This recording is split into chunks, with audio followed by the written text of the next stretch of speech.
Friends, good afternoon. मैं Chandni Pandey, everyday achieve the goal. आज हम पढ़ेंगे नायलॉन। इससे पहले हमने 5 ऐसे रेशों के बारे में बात कर चुके हैं और इसके बाद हम पढ़ेंगे नायलॉन।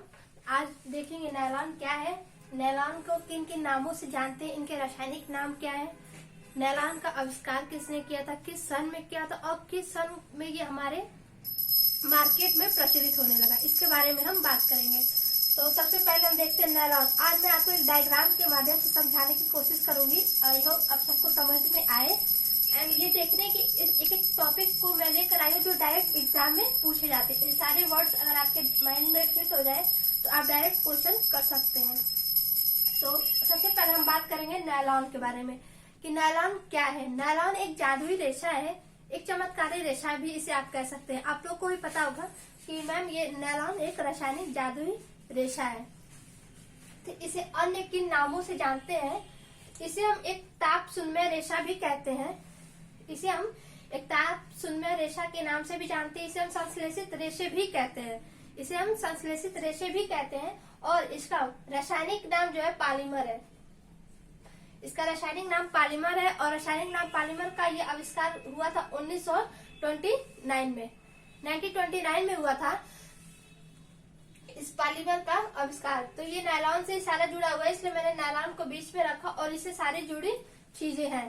तो सबसे पहले ये देखेंगे कि नायलॉन को हमने एक रासायनिक रेशा, मैंने आपको बताया, ये एक मानव निर्मित पहला ऐसा रेशा है जो कि रासायनिक प्रक्रियाओं के द्वारा उत्पन्न किया गया था। इसे जादुई रेशा इसलिए कहते हैं क्योंकि ये पहनने ओढ़ने हमारे दिनचर्या में इतनी आसानी होती है, न इसे प्रेस करना पड़ता है, न इसमें सिकन आती है, न ये जल्दी गंदा होता है। तो इसलिए भाग दौड़ की जिंदगी में सबसे ज्यादा इस्तेमाल किया जाने वाला आज के समय में कपड़ा कौन सा है, तो नायलॉन का कपड़ा है जो सबसे ज्यादा यूज किया जा रहा है। इसे जादुई रेशा कहते हैं। इसकी आधुनिक रेशे को 20वीं शताब्दी का चमत्कार भी कहा जाता है।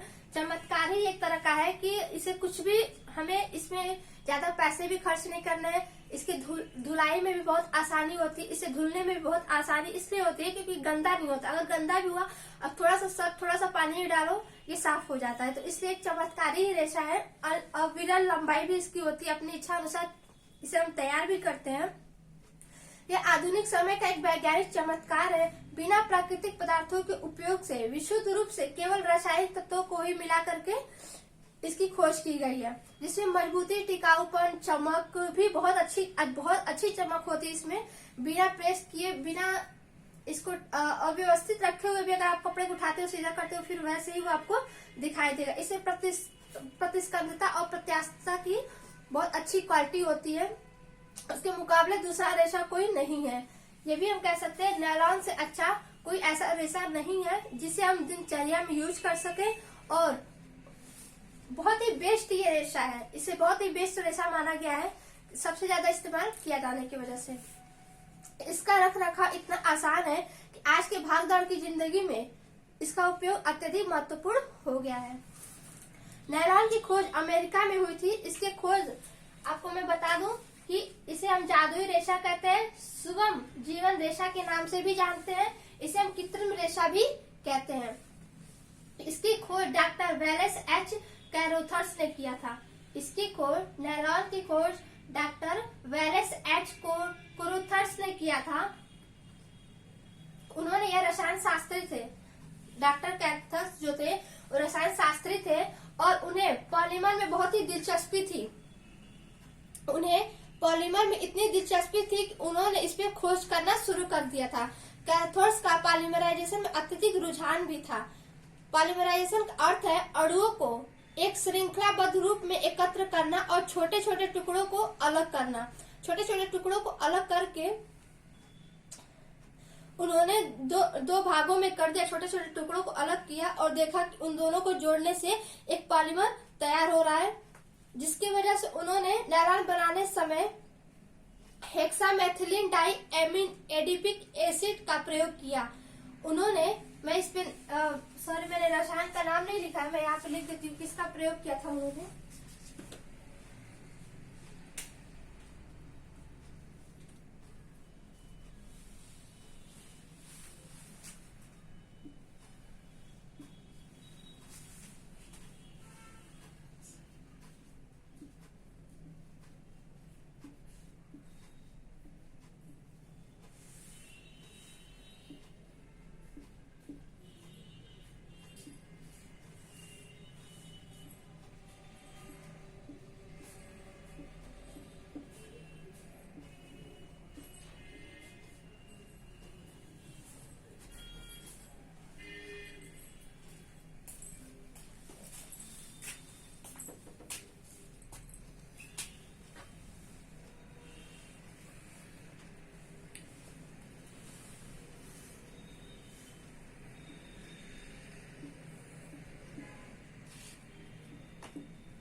रासायनिक शास्त्र थे और उन्होंने हेक्सामेथिलीन डाइएमीन एडीपी का प्रयोग करके उन्होंने एक पॉलीमर रसायन तैयार किया था।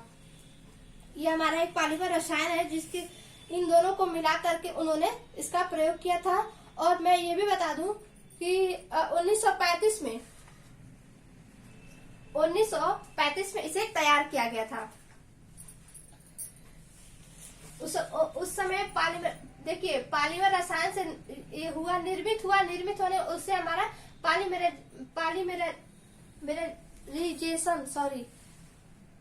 पॉलीमराइजेशन तैयार हुआ और पॉलीमराइजेशन से ही पॉलीमाइड जन्म लिया।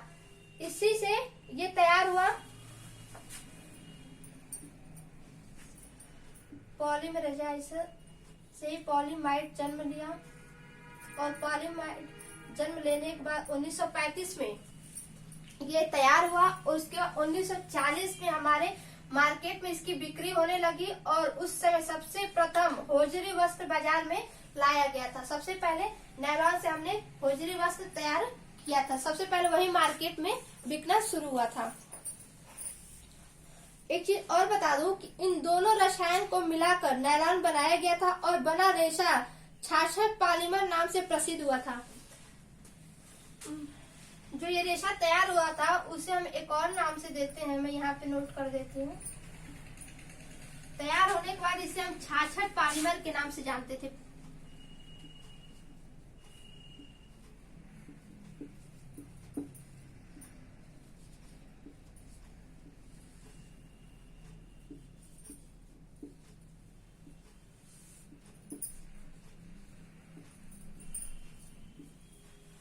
छाछठ पॉलीमर के नाम से प्रसिद्ध हुआ था। आप लोग को दिख पा रहा होगा, नीचे नहीं दिख रहा है।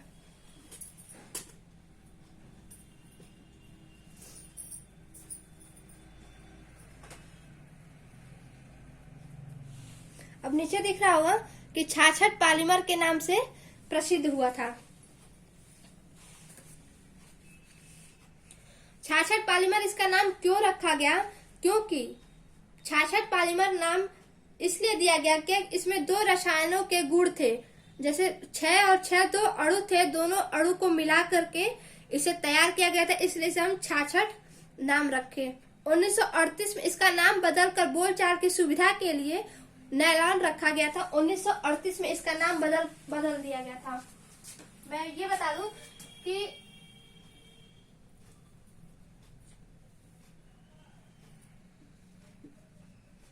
1938 में इसका नाम बदल के नायलॉन रखा गया था। नायलॉन कब रखा गया था? 1938 में। और नायलॉन से पहले हम इसे किस नाम से जानते थे? तो हम पॉलीमर के नाम से, 66 पॉलीमर के नाम से जानते थे।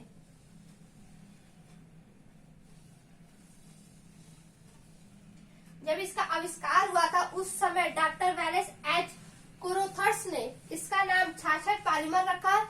6 और 6 दो अणु मिला करके ये रसायन तैयार किया गया था, इसलिए इसका नाम 66 रख दिया गया। और 66 के बाद 1938 में जब हमारा पॉलीमाइड 1935 में तैयार हुआ था, उसके बाद उन्होंने 1938 में इसका नाम बोलचाल की भाषा में आसानी हो इसलिए नायलॉन रख दिया गया था। तो अब ये नायलॉन के नाम से प्रचलित है। तो ये तो रहा हमारे कुछ इसके बारे में जो हमारे डायरेक्ट एग्जाम में पूछे जाते हैं। तो मैं बता दूं कि नायलॉन का अन्य भी नाम है ताप सुनमय, संश्लेषित रेशे के नाम से भी जानते हैं। इसे हम जादुई रेशा कहते हैं, सुगम जीवन रेशा भी कहते हैं, कृत्रिम रेशा भी कहते हैं। इसकी खोज डॉक्टर वैलेस एच कोरोथर्स ने की थी। उस खोज की और पॉलीमर रसायन तैयार किया। पॉलीमर रसायन से निर्मित 1929 में किया गया। फिर उसके बाद से पॉलीमराइजेशन तैयार हुआ। पॉलीमराइजेशन से पॉलीमाइड तैयार हुआ और 1935 में ये तैयार हुआ था। अब हम ये देखेंगे कि और किस रसायनों के द्वारा इन्हें तैयार किया गया था। तो हेक्सामेथिलीन डाइएमीन और एडीपी का प्रयोग किया गया था। यहाँ पे आप देख पा रहे हैं किसका प्रयोग किया गया था। एग्जाम में पूछ सकता है किसका प्रयोग किया गया था। हेक्सामेथिलीन डाइएमीन और एडीपी का प्रयोग किया गया था। प्रयोग करने के बाद ये 666 पॉलीमर प्रसिद्ध हुआ। ये 66 पॉलीमर क्या है, तो ये 6 और 6 2 अणु मिलकर के तैयार है। मैं यहाँ लिख दे रही हूँ 6 और 6 2 अणु।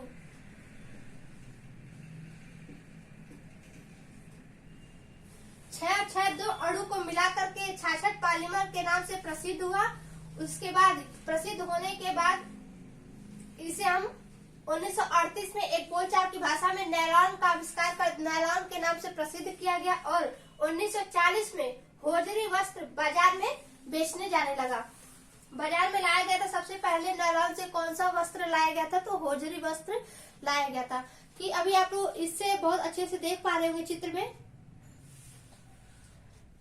ये बहुत बड़ा है, लेकिन मैं इसे एक एक टॉपिक को एक डायग्राम के माध्यम से आपको समझाने की कोशिश की। डायरेक्ट ये पॉइंट्स जो है एक एक पॉइंट्स एग्जाम में पूछे जाते हैं। पिछले कई सारे ऐसे एग्जाम है जो भी होम साइंस के एग्जाम है, वहां से डायरेक्ट क्वेश्चन पूछे जाते हैं। आपको देखने को भी मिलेगा, प्रीवियस ईयर के क्वेश्चन उठाइए और वहां पे देखिएगा कि आपको इन सारे पॉइंट से कहीं ना कहीं एक दो क्वेश्चन आपको देखने को मिलेगा। तो ये तो रहे हमारे कुछ इतिहास इनके। और नायलॉन है तो पिछली कटाई का प्रयोग किया जाता है। नायलॉन अपने आसपास रख रखाव में इतना अच्छा गुणवत्ता के कारण प्रसिद्ध हो गया था। अब हम बात करेंगे नायलॉन के प्रकार।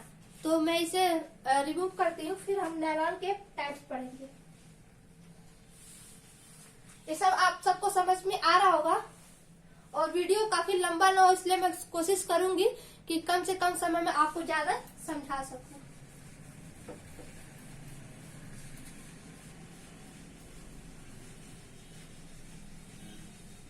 और इसका अगर आपको डिटेल में पीडीएफ चाहिए तो आप हमारे टेलीग्राम चैनल से जुड़ के वहां से पीडीएफ ले सकते हैं।